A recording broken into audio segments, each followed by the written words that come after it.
Today I have 3 beams that I'm replacing in the roof of the bathroom. I have one of them out already, and you can kind of see the new one that I'm installing here.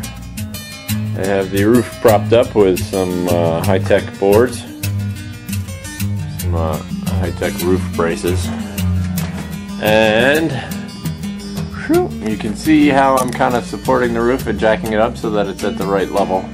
I ran a beam across here, and I have some, well,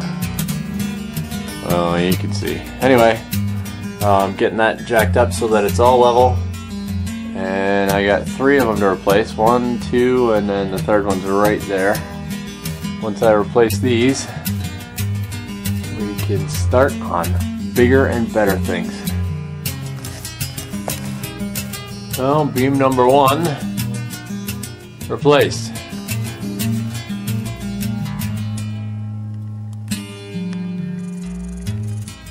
Next, 2 and 3. Beam number 2 is out. And next I gotta go through and cut off the little tips of the nails where it ran, so that I can smoothly run the other beam. And at the moment it is lunchtime, so it's time for a break. And they're in. 3 beams. The window makes a good height for my ceiling. It'll actually be the height of these beams from the house right there. And I'll just continue that straight across here, so nice high ceiling in here. So I have now the flooring for the bathroom. It's going to be this stuff here, subfloor. My sheetrock for the bathroom. I have my insulation for the bathroom. The 3 things I need to do is continue this wall over to this wall. I need to remove this doorway. This door is coming out, and I'm going to just seal that off.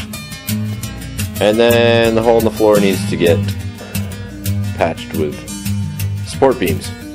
Once that's done, I can lay down the flooring, and my subfloor will be done. Then I can put up my insulation and sheetrock. Getting there. Well, the door did not come out as peacefully as I would have liked, but it did come out. The stairs did. The stairs are out. So with the door being out, and the only thing left to do is the beams for the wall, which will go in pretty simple.